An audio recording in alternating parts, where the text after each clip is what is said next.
አክብሮታዊ ሰላምታችን በያላችሁበት ይድረሳችሁ ውድ የፈታ ቤተሰቦች እንደምን አላችሁ? የዕለተ ረቡዕ የምሽት መረጃዎችን ከዚህ አስከትለን እናሰማለን። ዋና ዋናዎቹን በማስታወቅ እንጀምራለን። ጠቅላይ ሚኒስትር አብይ አህመድ ምክትላቸውን አቶ ተመስገን ጥሩነህና ባለቤታቸውን ቀዳማዊት ዝናሽ ታያቸውን አስከትለው ጥብቅ የተባለ ጉዞ አድርገዋል። በዜና ጥንቅራችን በቀዳሚነት እንመለከተዋለን። በዛሬው ዕለት በአማራ ክልል በርካታ ሰዎች የሞቱበትና ለአካል ጉዳት የተዳረጉበት አሳዛኝ አደጋ አጋጥሟል። እስካሁን ባለው ሁናቴ 30 ሰዎች ሕይወታቸው ሲያልፍ 200 የሚያሉት ደግሞ የመቁሰል አደጋ ገጥሟቸዋል ተብሏል። የተፈጠረውን ክስተት እንመለስበታለን። በሻሸመኔ አቅራቢያ የምትገኘው ወንዶ ገነት ከተማ ትናንት የተከሰተ ድርጊት እያነጋገረ ነው። ሴት ልጅ ሱሪ መልበስ አትችልም፣ ከሀገር ሽማግሌዎች ክልከላ ተላልፏል በሚል በከተማዋ ሱሪ የለበሱ ሴቶች በቡድን ጥቃት እንደደረሰባቸው ተነግሯል። የከተማ አስተዳደር በድርጊቱ የተሳተፉ አካላትን በቁጥጥር ስር አውያለሁ ብሏል። የቀድሞ የትግራይ ክልል ጊዜያዊ አስተዳደር ፕሬዝዳንትና የጠቅላይ ሚኒስትር አብይ አህመድ የምስራቅ አፍሪካ ጉዳዮች አማካሪ ሚኒስትር ጌታቸው ረዳ የትግራይ ሕዝብ ራሱን በራስ የማስተዳደር መብቱና ወደፊት ለመገንጠል የሚያስገድዱ ሁኔታዎች ቢፈጠሩ የመገንጠል መብቱ ተከብሮለት ማየት እንደሚሹ ተናግረዋል። አቶ ጌታቸው የአሜሪካው ፕሬዝዳንት ዶናልድ ትራምፕ ስለ ግድቡ በተናገሩት ጉዳይም አስተያየታቸውን ሰጥተዋል። የተባበሩት መንግስታት ድርጅት የዓለም ጤና ተቋም WHO ለኢትዮጵያ እውቅና ሰጥቷል። ኢትዮጵያ ያገኘችው እውቅና በአፍሪካ ካሉ ሀገራት 8ቱ ብቻ ያላቸው ነው ተብሏል። በሰሜኑ ጦርነት ወቅት በትግራይ ክልል ወሲባዊ ጥቃት የደረሰባቸውን ሴቶችና ልጃገረዶች የተመለከተ አንድ ዓለም አቀፋዊ መርሃ ግብር ከሰሞኑ ተካሂዷል። አጠር ያለ መረጃ ይዘናል። በጎረቤት ሀገር ሰሜናዊት ሱዳን በጀነራል ሐሚቴ የሚመራው የሱዳን ፈጥኖ ደራሽ ኃይል ያልተገመተ የድሮን አቅም መገንባቱን ከሳተላይት የተገኘ መረጃ አሳይቷል። ቡድኑ በሳምንቱ 43 የድሮን ጥቃቶችን በአንድ ቀን መፈጸም የቻለ ሲሆን በደቡብ ዳርፉር በርካታ የድሮን ማስተኮሻዎችን ተክሎ ለከፍተኛ የድሮን ጥቃት እየተሰናዳ ነው ተብሏል። የቀድሞ የዲሞክራቲክ ኮንጎ ሪፐብሊክ ፕሬዝዳንት ጆሴፍ ካቢላ የሞት ፍርድ ተፈርዶባቸዋል። የአባታቸውን መንበር በመረከብ ሀገሪቱ ለ2 አስርት ዓመታት ያስተዳደሩት ካቢላ የሞት ብይን ተላልፎባቸዋል። ይህን ጨምሮ ከላይ ያስተዋወቅናቸውን መረጃዎች አሁን በዝርዝር መንገድ እንጀምራለን። አብራችሁን ቆዩ።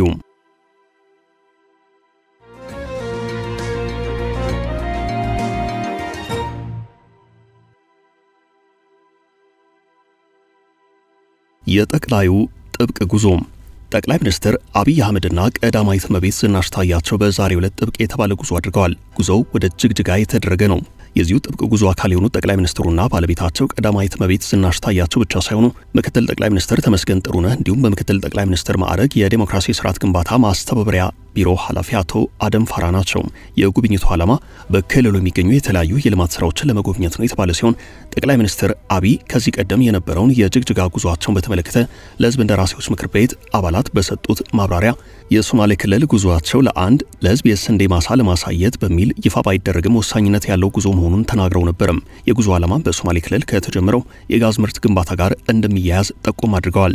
ጠቅላይ ሚኒስትር አብይ ባለፈው ጳጉሜ 4 ቀን 2017 ዓ.ም የህዳሴ ግድብ ሲመረቅ የ30 ቢሊዮን ዶላር አዳዲስ ፕሮጀክቶችን ይፋ ያደርጉ ሲሆን አንደኛውም በሶማሌ ክልል ይገነባል የተባለው የተፈጥሮ ጋዝና የማዳበሪያ ፋብሪካ ግንባታ ነው። የጋዝና የማዳበሪያ ፋብሪካው ግንባታው በናይጄሪያዊው ከበርቴ ቢሊዮነሩ አሊኮ ዳንጎቴ የሚገነባ ግዙፍ ፕሮጀክት ነው። ጠቅላይ ሚኒስትር አብይ በዚሁ የጳጉሜ 4 ንግግራቸው በሚቀጥሉት 5 እና 6 ዓመታት ኤሌክትሪክ ኃይልን የሚያመነጭ የኒውክሌር ማበልጸጊያ የጋዝ ፋብሪካ ማስመረቅ፣ የነዳጅ ማጣሪያን እውን ማድረግ፣ በአፍሪካ ግዙፉን አየር ማረፊያ መስራት፣ ሁለተኛውን የጋዝ ፋብሪካ ግንባታ ማስጀመር እንዲሁም የ1.5 ሚሊዮን ቤቶች ግንባታ በመላው ሀገሪቱ ማስጀመር በሚል እነዚህ ፕሮጀክቶች ከ30 ቢሊዮን ዶላር በላይ እንደሚፈጁ ተናግረው ነበረም።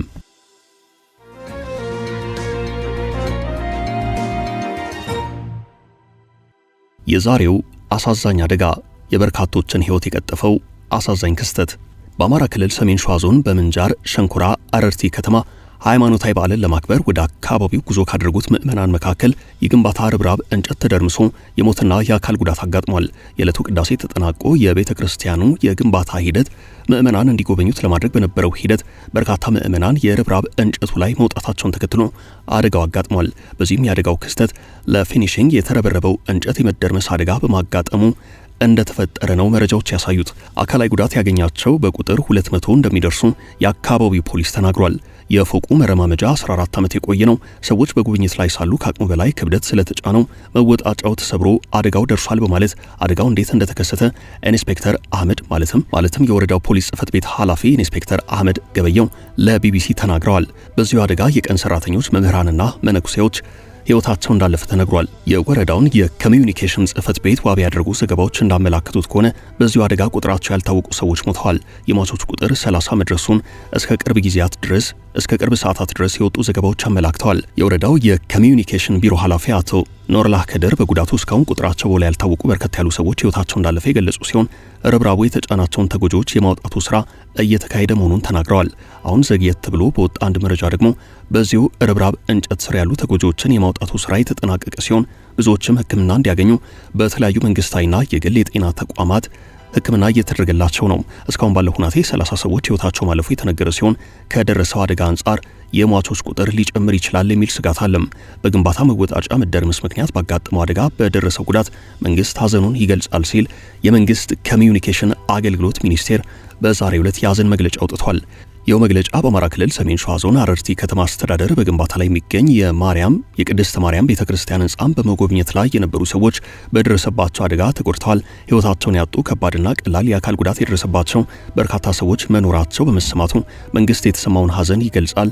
ለተጎጂ ቤተሰቦች መጽናናትን፣ በሕክምና ላይ ለሚገኙት በፍጥነት ማገገምን እንመኛለን ብሏል።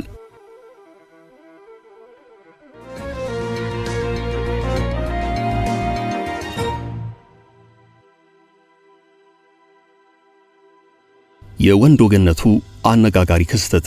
በወንዶ ገነት ከተማ ትናንት መስከረም 20 ቀን 2018 ዓ.ም ሴት ልጅ ሱሪ አታድርግም በሚል የተፈጸመ ተግባር እያነጋገረ ነው። ሱሪ የለበሱ ሴቶች ላይ ጥቃት ስለመድረሱም ከስፍራ የወጡ ዘገባዎች አመላክተዋል። በሽማግሌ ተወስኗል በሚል በድርጊቱ ተሳትፏል የተባሉ ሰዎች በቁጥጥር ስር ውለዋል። በወንዶ ገነትና በማልጋ ወረዳ ሽማግሌዎች በባህሉ መሰረት ሴቶች ሱሪ መልበስ የለባቸውም ብለው መልእክት አስተላልፈዋል በሚል በርካታ ወጣት ወንዶች ትንንሽ ልጆች ሳይቀሩ ሱሪ የለበሱ ሴቶች ላይ ጥቃት እንደፈጸሙ የተነገረ ሲሆን በተለይ በማህበራዊ ትስስር ገጽ አንዲት ወጣት በታዳጊዎች ተከባ በኃይል የለበሰችውን ሱሪ እንድታወልቅ ስትጠየቅ የሚያሳይ ተንቀሳቃሽ ምስል የተሰራጨ ሲሆን ጉዳዩን መነጋገሪያ ሆኗል። የከተማይቱ አስተዳደር ዛሬ ባወጣው መግለጫ በድርጊቱ የተሳተፉ ግለሰቦችን መያዙን የገለጸ ሲሆን ሊፈጸም የማይገባው መብትን የሚጥስ ተግባር ነው ሲል ድርጊቱን አውግዟል። በወንዶ ገነት ከተማ ሴት ልጅ ሱሪ አታድርግም በማለት ጥቃት ከፈጸሙት መሃል 16 ግለሰቦች በቁጥጥር ስር መዋላቸው ተሰምቷል። በከተማይቱ አስተዳደር በኩል የወጣው መግለጫ የድርጊቱ ፈጻሚዎች የከተማውን ለውጥ የማይፈልጉ እኩይ ተግባራቸውን ለመፈጸም በከተማ ውስጥ በቀን ስራ ላይ ተሰማርተው የሚገኙትን የቀን ሰራተኞች በመጠቀም ድርጊቱን ፈጽመዋል ይላል።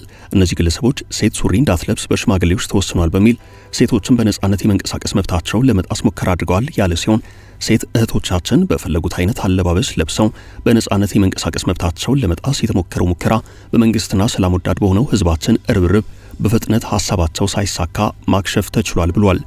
የከተማይቱ አስተዳደር በዚህ እኩይ ተግባር ላይ ተሳትፏል በሚል የጠረጠራቸውን ግለሰቦች በሕግ ጥላ ስር አውሎ የምርመራ ሥራ እያከናወነ እንደሚገኝ አስታውቋል።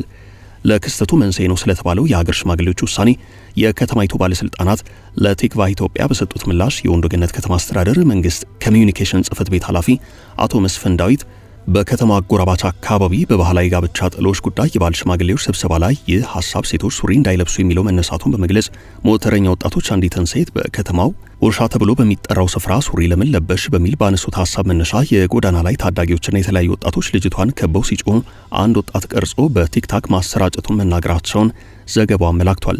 ሞተረኛ ወጣቶች በተባራሪ ወሬ የፈጠሩት ወከባ እንጂ ሴቶች ሱሪ አይልበሱ በሚል የተወሰነ ውሳኔ የለም ሲሉም ኃላፊው አስረድተዋል። የወንዶ ገነት ከተማ አስተዳደር ሰላምና ጸጥታ ጽሕፈት ቤት ኃላፊ አቶ ጡሙራ ዮሐንስ በወቅቱ ችግሩ መከሰቱ መረጃው የደረሰው ፖሊስ ወዲያውኑ ልጅቷን ጭምር በማረጋጋት ታዳጊዎቹን በቁጥጥር ስር አውሏል ብለዋል። በከተማ በአሁኑ ሰዓት ምንም አይነት የሴት ሱሪ ክልከላ አለመኖሩን ባለስልጣናቱ አረጋግጠዋል። በቀጣይ የከተማ አስተዳደሩ የዚህ ጉዳይ መነሻን በማጣራት የርምት እርምጃ እወስዳለሁ ብሏል።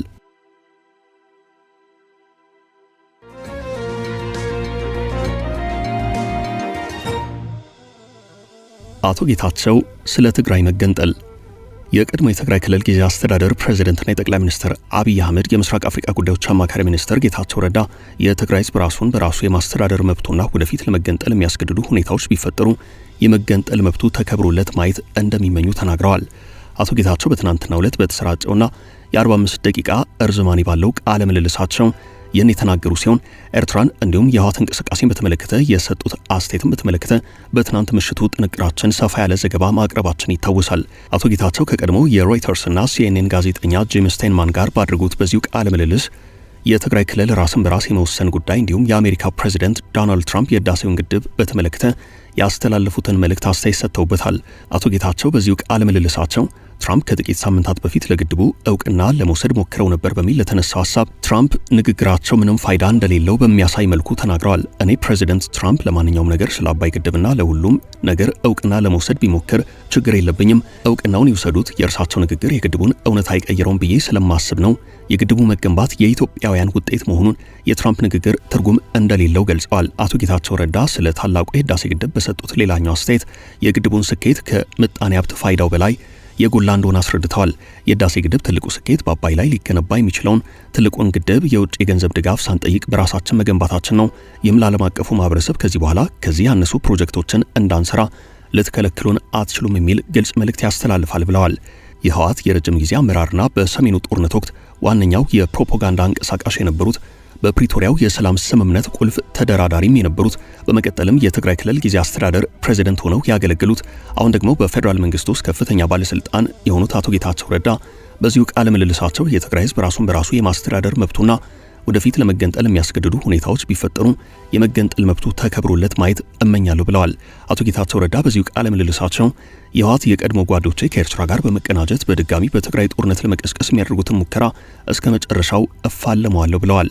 የኤርትራ መንግስት ፍላጎት የህወሓት ሰዎችንና የፋኖ ታጣቂዎችን ተጠቅሞ ኢትዮጵያን ማበጣበጥ ነው ያሉት አቶ ጌታቸው ረዳ በትግራይ ላይ ኃይል መጠቀም እንደማያስፈልግ ለማሳመን ከፌደራሉ መንግስት ጋር መስራት እንደሚቀጥሉ ተናግረዋል።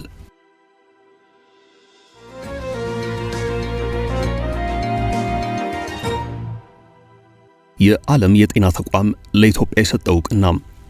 የተባበሩት መንግስታት ድርጅት የዓለም ጤና ተቋም ለኢትዮጵያ እውቅና ሰጥቷል። ኢትዮጵያ ያገኘችው እውቅና በአፍሪካ ካሉ ሀገራት 8ቱ ብቻ ያላቸው ነው ተብሏል። የዓለም ጤና ድርጅት እውቅና በሀገሪቱ በጤናው ዘርፍ በምግብና መድኃኒት ቁጥጥር ዘርፍ ለተገኘው እድገት የተሰጠ ነው ተብሏል። ክትባትን ጨምሮ መድኃኒትን በመቆጣጠር ደረጃ በማውጣት ዓለም አቀፍ መስፈርትን ያሟላ ስርዓት ስለመገንባቱ እውቅናው ምስክር ነው ተብሏል። በመድኃኒት ጥራት፣ ደህንነትና ውጤታማነት ቁጥጥር የሚሰጠው ደረጃ 3 አይነት ሲሆን የመጀመሪያው የቁጥጥር ስርዓቱ ጨርሶ የሌለና ገና የጀመረ፣ ሁለተኛው የዳበረ ስርዓት ግን ሙሉ ያልሆነ ሲሆን እውቅና የሚያስቸረው ሶስተኛው ደረጃ ሀገሪቱ በራሷ ዓለም አቀፍ ክትባትን ጭምር መቆጣጠር ደረጃ ማውጣት መፍቀድና መከልከል የምትችልበት አቅም ላይ መድረሷን የሚያሳይ ነው። ደረጃ 3 እውቅናው ታዲያ አሁን ለኢትዮጵያ የተሰጠ ሲሆን ኢትዮጵያ የነን እውቅና ያገኘችው በ250 መስፈርቶች ተለክታ ነው። በዚህም በመድኃኒት ቁጥጥርና ደህንነት ስርዓት ኢትዮጵያ በአግባቡ የሚሰራ የተረጋጋና የሚያስተማምን ስርዓት ገንብታለች ተብሏል። በዚህ ዘርፍ ለሀገራት የሚሰጠው እውቅና የመጨረሻው ደረጃ ግን 4 ነው። 3 ላይ መድረስ እንደ ትልቅ እርምጃ የሚቆጠር ነው። በአፍሪካ የዓለም ጤና ድርጅት ይህንን እውቅና ያገኙ 8 ሀገራት ሲሆኑ ግብጽ፣ ጋና፣ ናይጄሪያ፣ ደቡብ አፍሪካ፣ ታንዛኒያ፣ ዚምባብዌ፣ ሴኔጋልና ሩዋንዳ ናቸው። ኢትዮጵያ 9ኛ ሀገር ሆናለች።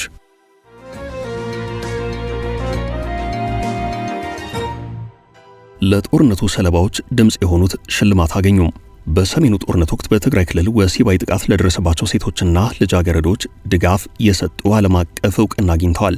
የህወሓት ትግራይ መስራችና ዋና ዳይሬክተር መሰረት አዱሽ በትግራይ ጦርነት ወቅት ወሲባዊ ጥቃት ለደረሰባቸው ሴቶችና ልጃገረዶች ላደረገችው ድጋፍ የ2025 የብሬመን ሶሊዳሪቲ ሽልማት አሸናፊ ሆናለች። ሽልማቱ በጀርመን ሀገር መስከረም 19 ተበርክቷል። መሰረት አዱሽ የተጎጂዎችን ክብርና ደህንነት ዋና መርህ በማድረግ የማብቃትና ወደ ማህበረሰቡ የመቀላቀል ዓላማ ያነገበ ተጎጂን መሰረት ያደረገ አሰራር ስለተከተሉ ተመስግነዋል። በእርሳቸው በተመሰረተው ህወሓት ትግራይ አማካይነት ሴቶች ህይወታቸው መልሰው እንዲገነቡ ለመርዳት ደህንነታቸው የተጠበቀ ቦታዎችን ከመመስረት ባሻገር የምክር የህግ ድጋፍና የክህሎት ስልጠናዎችን ሲሰጡ መቆየታቸውን የተነገረው።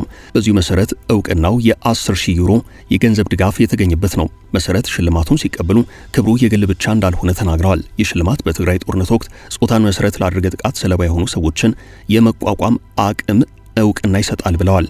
የብሬመን ሴኔት መሰረት አዱሽ በግጭት ወቅት የተፈጸሙትን አስከፊ ድርጊቶች ለመመዝገብ ብዙውን ጊዜ ከፍተኛ አደጋን እየተጋፈጡ የዓይን እማኞች ምስክርነትና ማስረጃዎችን ለመሰብሰብ ከጋዜጠኞች ጋር ብርቱ ስራ ሰርተዋል ይላል። ዘንድሮ ለ19ኛ ጊዜ ለተሰጠው የብሬመን ሶሊዳሪቲ ሽልማት በዓለም አቀፍ ደረጃ በሴቶችና ልጃገረዶች ላይ ወሲባዊ ጥቃትን እንደ ጦር መሳሪያ መጠቀምን የሚቃወም ጥብቅ መልእክት የሚያስተላልፍ መድረክ የተሰናዳበት ሲሆን ከዚህ ግጭት በሕይወት ለተረፉት ድምጽ የሚሰጥበት ሁነት እንደሆነ አዘጋጆቹ ገልጸዋል።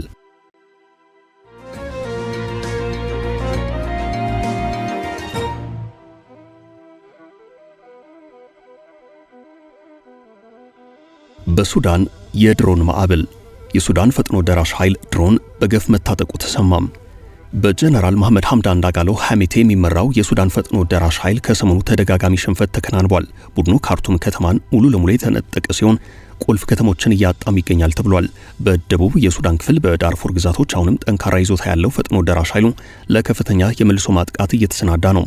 የል ዩኒቨርሲቲ ባወጣው መረጃ የፈጥኖ ደራሽ ኃይሉ ያልተገመተ የድሮን አቅም ገንብቷል። በሳምንቱ 43 የድሮን ጥቃቶችን በአንድ ቀን መፈጸም የቻለ ሲሆን በደቡብ ዳርፉር የአየር ማረፊያዎችንና የሱዳን የጦር ሰፈሮችን ኢላማ አድርጓል።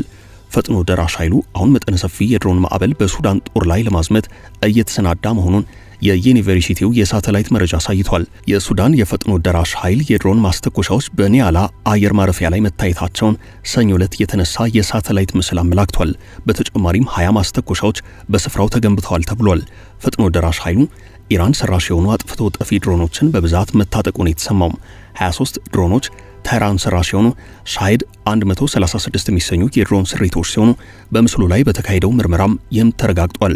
እነዚህ ከ1500 እስከ 2500 ኪሎ ሜትር ድረስ መጓዝ የሚችሉ ጥቃታቸውንም የታሰበላቸውንም ኢላማ የሚመቱ ናቸው ተብሏል።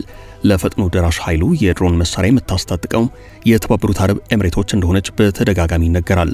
ቡድኑ ከሰሞኑ ከፍተኛ የድሮን ጥቃት ሊሰነዝር እንደሚችል ተያይዞ እየተነገረ ነው።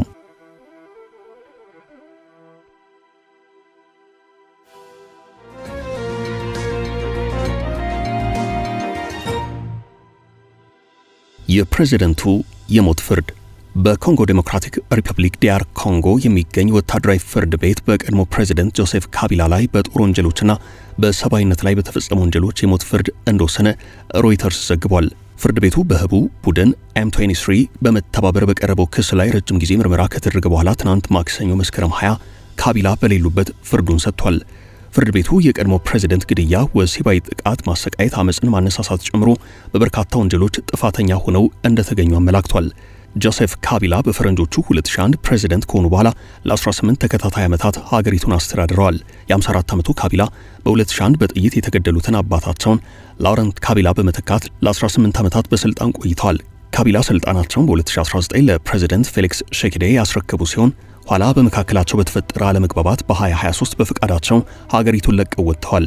ባለፈው ሚያዝያ ወር የቀድሞ ፕሬዝዳንት በሀገሪቱ ምስራቃዊ ክፍል ለሚካሄደው ደም አፋሳሽ ጦርነት መፍትሄ ለማምጣት እንደሚፈልጉ የተናገሩ ሲሆን በቀጣዩ ወር በM23 አማጽያን በተያዘች ከተማ ጎማ ከተማ ደርሰዋል። ይህን ተከትሎ ፕሬዝዳንት ሼኪዴ M23 ጥቃት ጀርባ ዋነኛ አንቀሳቃሹ ካቢላ ናቸው በሚል በመወንጀል እርሳቸው ላይ ክስ መስርተው ነበረም። ለበርካታ ዓመታት የቆየው የአማጽያኑ ትግል ባለፈው ዓመት በሀገሪቱ ምስራቃዊ ክፍል በማዕድን የበለጸገው አካባቢ የቡካቩ ከተማንና 2 አየር መንገዶችን በቁጥጥር ስር ሲያውሉ ተባብሶ ቀጥሏል። የመንግስታቱ ድርጅትና የምዕራባውያን ሀገራት አማጽያኑን በመደገፍ በሺዎች የሚቆጠሩ ወታደሮችን ወደ ኮንጎ በመላክ ጎረቤት ሩዋንዳን ይከሳሉ። ኪጋሊ እጅ የለበትም ብላ በመካድ ግጭቱ ግዛቷን አልፎ እንዳይስፋፋ የመከላከል ሥራ መስራቷን ትናገራለች። ባለፈው ሐምሌ ወር በአማጽያኑና በመንግስት መካከል የተኩስ አቁም ስምምነት ቢፈረምም ግጭቱ ግን አሁንም ቀጥሏል። ካቢላ ከዚህ ግጭት ጀርባ እጃቸው አለበት በሚል በትናንትናው ዕለት በወታደራዊ ችሎት ጉዳያቸው ለወራት ሲታይ ከቆየ በኋላ የሞት ብይን ተፈርዶባቸዋል። ካቢላ ወንጀሉን አለመፈጸማቸውን ቢናገሩም ችሎት ፊት ቀርበው ግን ራሳቸውን አልተከላከሉም። የቀድሞ ፕሬዝዳንት በሌሉበት ይኸው ክስ ቀርቦባቸው ጉዳያቸው ለበርካታ ጊዜያት በፍርድ ቤት ሲታይ ከቆየ በኋላ የሞት ፍርድ ውሳኔ ተላልፎባቸዋል። የቀድሞ ፕሬዝዳንት ካሉበት ሆነው ክሱን በዘፈቀደ የተመሰረተ ያሉት ሲሆን ችሎቱን ደግሞ ለጭቆና መሳሪያ ሆኗል በማለት ውሳኔውን ውድቅ አድርገውታል። ቻችን ለዛሬ ያዝንላችሁን ርዕሰ ጉዳዮች እዚህ ላይ ቋጨን። ላይክ፣ ሼር እና ኮሜንት በማድረግ ለቻናላችን ድጋፋችሁን መግለጽ እንዳትዘነጉ እያልን ከሌሎች መረጃዎች ጋር ደግመን እስክንገናኝ ቸር ያሰማን ስንል ተሰናበትን።